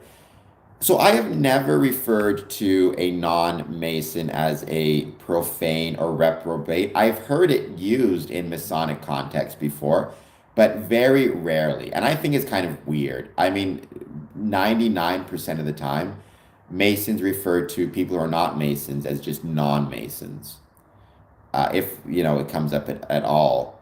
I've never heard the.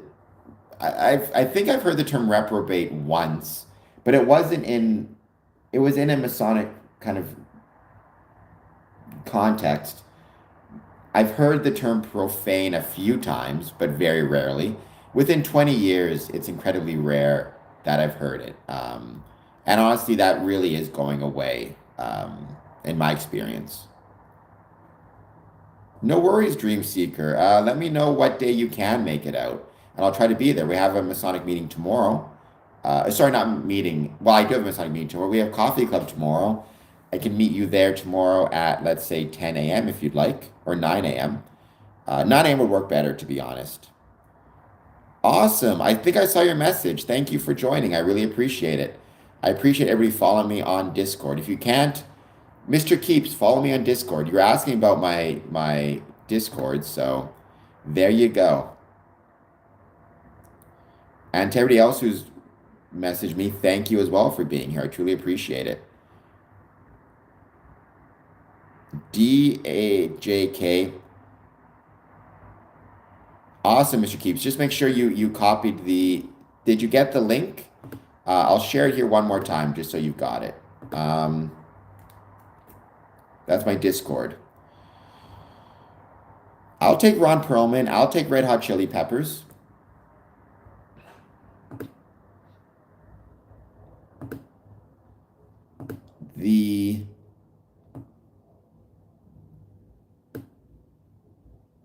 Even in California, I want to mention this because California is 255,642 federal workers. California is one of the places where Freemasonry is actually doing fairly well, certainly in terms of their social media presence and growing their social media presence, which has been growing lodges. Now you got 255,000 people struggling with potentially not getting paid. So I hope people keep those things in mind. And the example I can mention again is Johnstown, Pennsylvania. Their Masonic lodges really struggled greatly when the mine in their town shut down and the population dropped by tens of thousands of people, right? So this is a little bit different in that what happened there is, a business shut down, and so people started leaving the town. In a government shutdown, the jobs are still there technically, just waiting for the people to either get paid in them or return to them.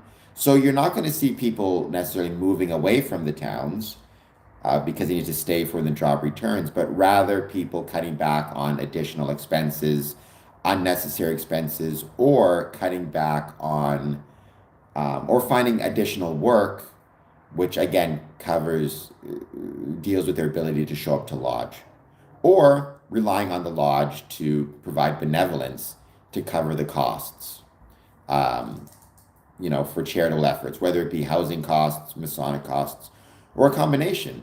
You're not getting paid for, let's say, 6 weeks. Can you pay for your rent? Do you need to ask the lodge to help cover it for you?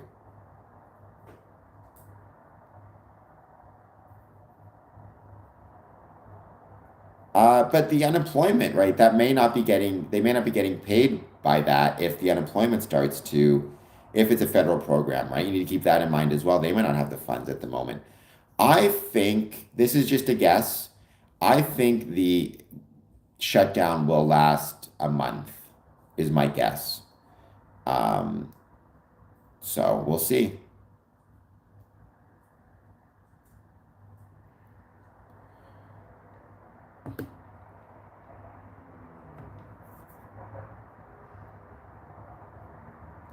I did know that, which is again a huge problem, right?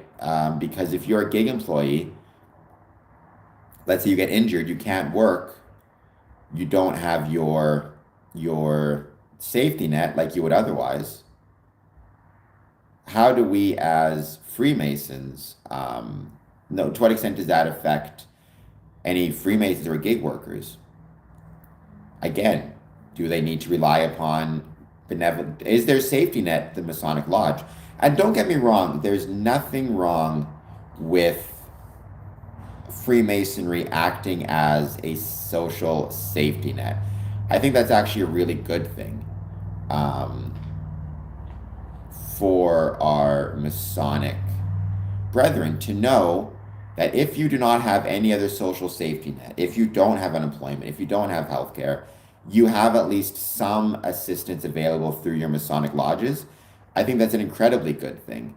Something we should be proud of. However, if every Masonic lodge is acting as a social safety net for every member, at a certain point the money will run out, or you need to increase your dues, and that becomes a problem in and of itself. So again,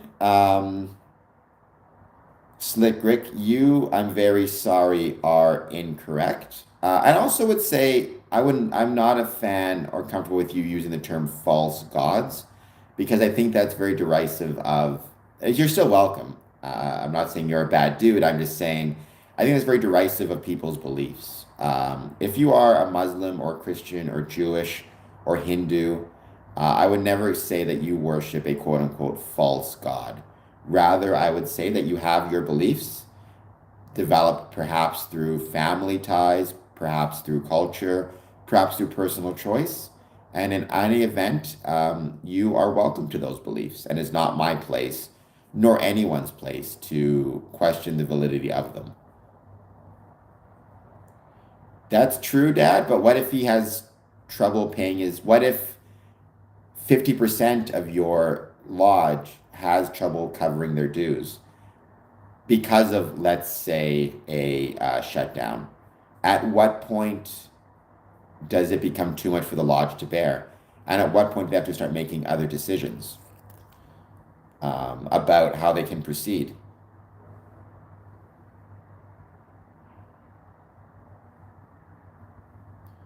Unfortunately, banker, there's not a great safety net for them. I mean, if I guess again, if they join the Order of Women Freemasons, maybe they get a safety net there through that order, which is the same way a man can get a safety net um, through a Masonic lodge, or if they're a housewife and they're reliant on a single income, and the man loses his job. Again, the safety net from a safety net from the lodge can help the family as a whole, not just the Mason, but the entire family.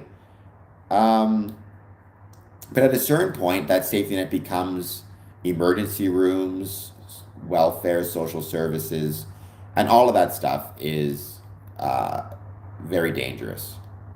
To not have good social, which is why I'm a fan of, for example, single payer healthcare systems like we have in Canada because it means and it allows for people to have a basic social safety net to know that they can get medical care if needed. Um, if you come tomorrow on Friday, come at 9 a.m. Come through the front. I'll make sure to let you in. Um, just 9 a.m. Just text me so I can let you in tomorrow. Bring $2 for a bottomless cup of coffee.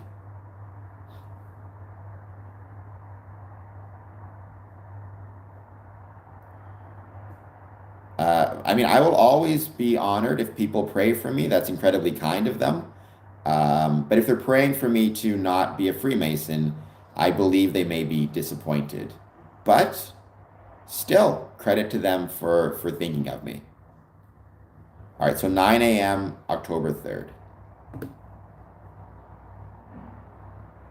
And it'd be wonderful to have you join. I look forward to it.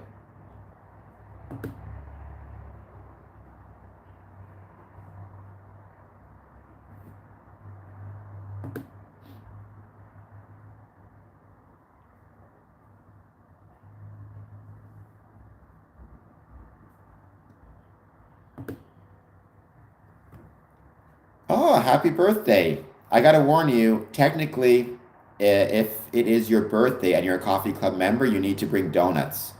Either on the day or if it's the day before or after. But you don't have to bring donuts because you're brand new, so don't worry about it. Um, Welcome, Spirit. Thank you for being here. Nathan, you're a subscriber. Thank you so much. I appreciate that as well. And thank you for joining. Welcome, Spirit. How are you doing? I hope you're doing well.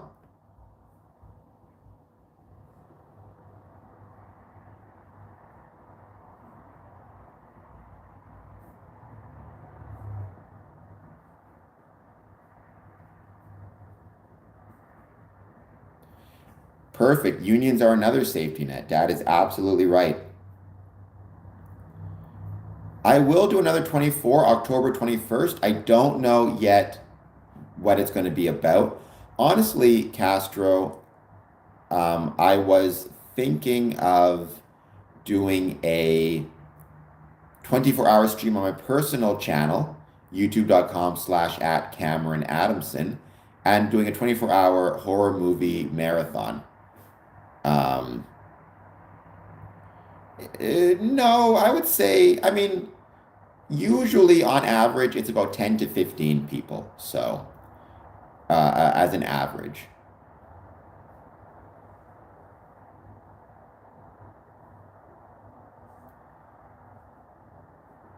you have your way, I have my way. That's a good way to put it.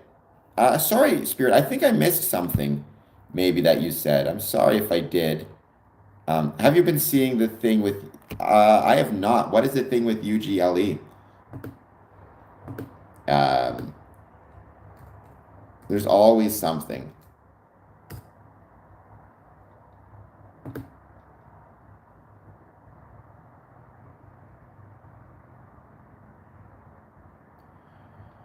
I try honestly, even though I might get more views, to somewhat avoid because there's always going to be something. There's always going to be a headache, a challenge, a problem within Freemasonry. I think it's beautiful when we try to focus on the positives, especially because the negatives, I don't want to discuss them with non-Masons, because the negatives are just part of life, right? Find me any business group organization that is not experiencing challenges at any given point. It's human nature, which is why you have to just keep on stepping, right? You have to just keep on moving forward. I don't even have legs, and I use the term stepping. You have to keep moving forward every day, even when you're struggling, not to become one of those motivational speakers. But the problems aren't going to go away. And if you want to make Freemasonry different, better, grow it, challenge the status quo, then you better be willing to take some significant heat as part of that. And believe me, I've taken plenty of heat. You do, Dream Seeker, and it's challenging for me to do that sometimes. I have a bit more of a pessimistic streak. I know I do because I call myself a realist, and when people describe themselves as realists, they're truly pessimists. But I'm trying to be better. Oh, he came back.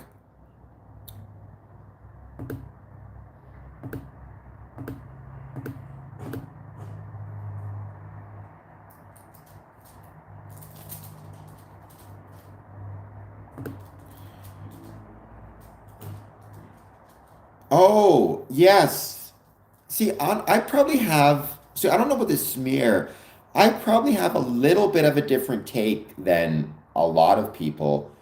Because one of the things that has been happening and this happened in the 80s as well, in England, is there's a push to require any police officers before they join to disclose whether or not they're a member of the Masonic Lodge. And a lot of Masons are opposed to it. I'm actually supportive of it in theory, so long as it's not exclusive to Freemasonry, but rather they have to disclose membership within any civic or fraternal organization or group, whether it be Masons, Elks, Rotary, whatever it might be. Then, because if you're a police officer, you're in the public trust. I'd be asked to disclose those memberships. And being a Freemason, we are supportive of law enforcement, anyways, and of the laws. So it should be no issue or contradiction. My concern would be if the requirement was exclusive to Freemasonry. Because if you make a requirement like that, but you make it exclusive to one group, there's an implication, subliminal or otherwise, that there's some issue with being a member of that one group. And that's not the case. There's no issue with, again, being a Freemason is to be a law abiding and good citizen. But if you say you have to disclose this one group but no other group, you're implying something in your view about Freemasonry. And I think that's a very bad thing. So again, if let's say I were to go back to being a probation officer and they asked me to disclose my involvement with any fraternal or civic or social groups, so long as I had to disclose all my involvements, I would have no problem doing so. If it was exclusive to a single group, then I would have an issue with it, even if I wasn't a member of it. If they said, you have to disclose if you're an elk, yes or no, I would not want to disclose that, even though the answer is no, because to me they're being unfair to the elks, right? Why are you singling them out, type of thing. If that spirit, let me know if that made any sense to you what I said, because I know I have a different view of it than most who say they should not be required to disclose. Period. Um, which again, I don't agree. I can appreciate the theory of if you're part of a public trust, part of that public trust means something somewhat of a disclosure outside of your in your personal life.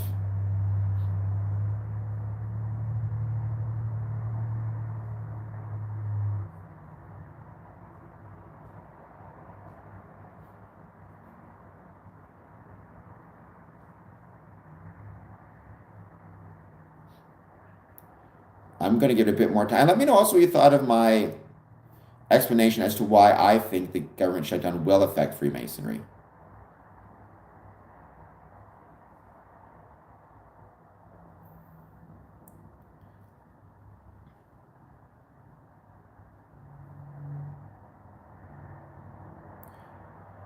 Thank you so much, Spirit, again, and thank you for being here. I truly, truly appreciate it. And I've been really enjoying my streams lately. They've been growing in both numbers of people showing up for them and also the people showing to my other sites. So thank you for that. By the way, I'm very close to being able to have memberships and super chats. If my 24-hour live stream would finally come through and process, I'd actually be able to get my super chats now. I'm just waiting for it. I mean, I think I do have my watch hours. The problem is for some reason my 24-hour live stream isn't processing at the moment. So like the watch hours from that aren't counting, and I have so many of them from it. It's very annoying. YouTube, get on that for me, please. But once I get them, yes, believe me, I'll be announcing far and wide. And please, Dream Seeker, as I noted, don't forget to, yeah, like I said, tomorrow, 9 a.m., just give me a call. I'll introduce you to the guys.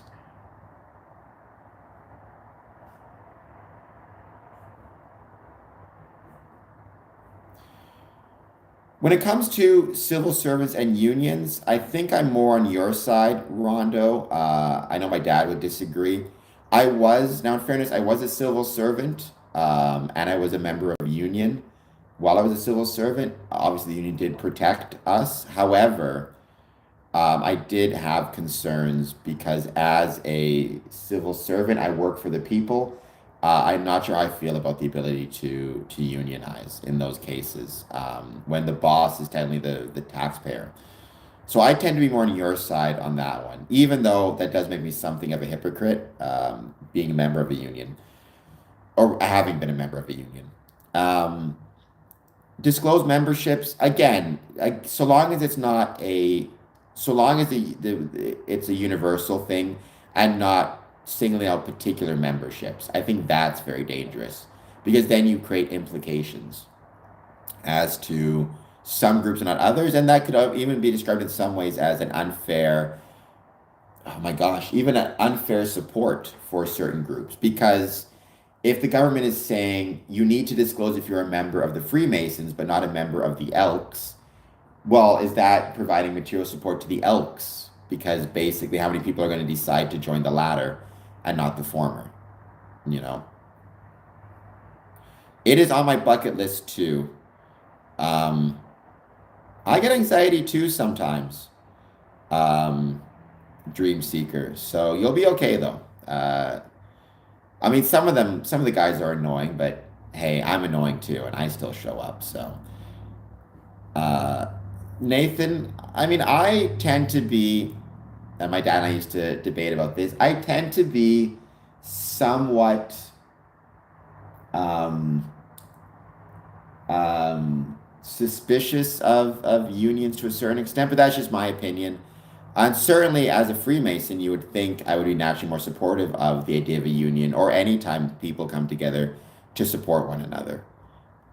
It's more the idea of sometimes it can become a political organization, and I think apolitical creates stronger groups. Well, then there you go. We can all be annoying together. No, but Spirit, I've never visited UGLE. It is on my bucket list as well, 100%.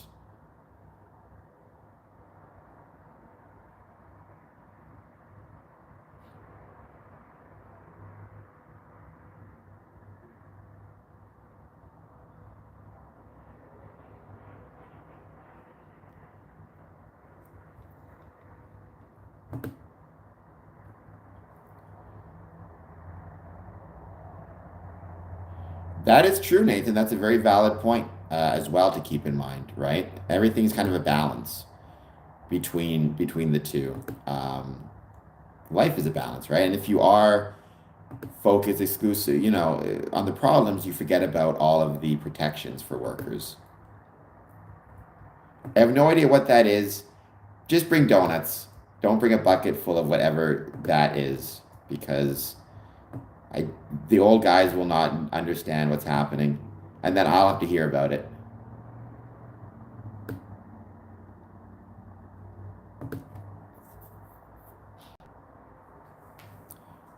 We're probably gonna be ending this stream soon. I will be doing my 1 a.m. stream tonight, but I do have to go and get some food at some point because I'm starving. And I have a meeting tonight. I had a great meeting yesterday. It was really well attended. Thank you to everybody from Border Cities Lodge who helped make the event so successful, make the meeting so successful. It was our official visit, which I may talk about official visits coming up soon. Again, what people need to remember about them. But yeah.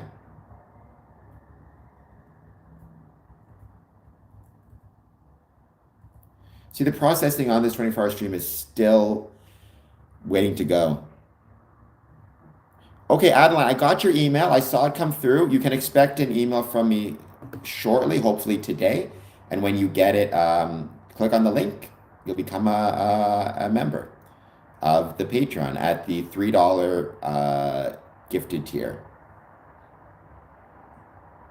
Start your Friday, though. Have fun. I have no idea what that is. Nathan, will get some food. Don't stay here and be dying on my account. For heaven's sakes, get some food. I have no idea what that is, Katoos, but please hit the like and subscribe button. Um, I'll look it up after. I am blessed, Oblivious. I hope that you are blessed as well. You will be even more blessed if you hit the like and subscribe button.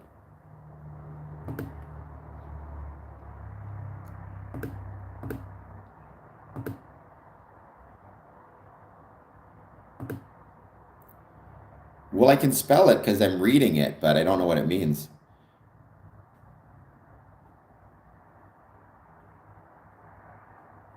Thank you, Oblivious. Let me know if you have any questions about Freemasonry, any thoughts, any comments, positive, negative, or neutral. I'd love to hear them. And I think we need to put somebody in a timeout.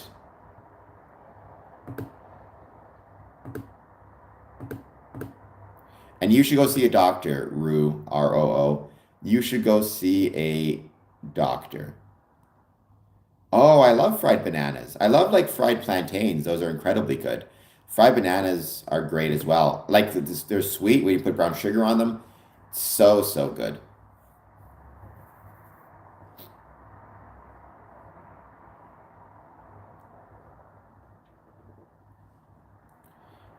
Well, don't forget to, before you go to sleep, join my Discord. But you can sleep as well if you would like. And join my Discord when you wake up.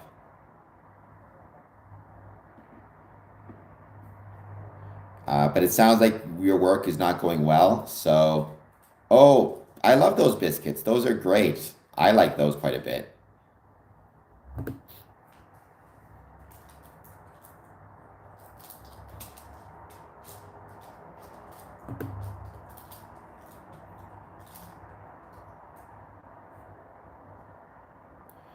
I'm sure the kid that you gave it away to will enjoy it as well. I'm sorry you gave your mom's bike away. But again, I think you're looking at it in a very positive way, which is you know that at least you can. Um, I have no idea, Dreamcatcher. At least you can know that you've helped somebody else, which is the right way to look at it. I don't know what that is. That might not be from Canada. I'm from Canada, and I don't recognize. I don't recognize that brand name. I'm very sorry to say. Um, so sorry, could not be of more help.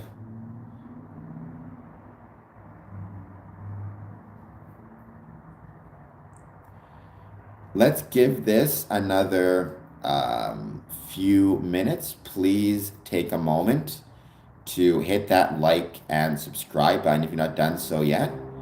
Um, I have no idea what that is either. Again, we will be back on 1 a.m. tonight. That should be really fun. But thank you, everybody who has joined so far. And I hope that you enjoyed my discussion on how and to what extent um, the shutdown will or may affect Freemasonry. Thank you, everybody. Thank you, and I hope you enjoyed it. Thank you, those who got in touch with me, joined my Discord, all that good jazz. All right, I'll talk to everybody later. Thank you so much. Let's see. Going to hit that X button. Be back soon.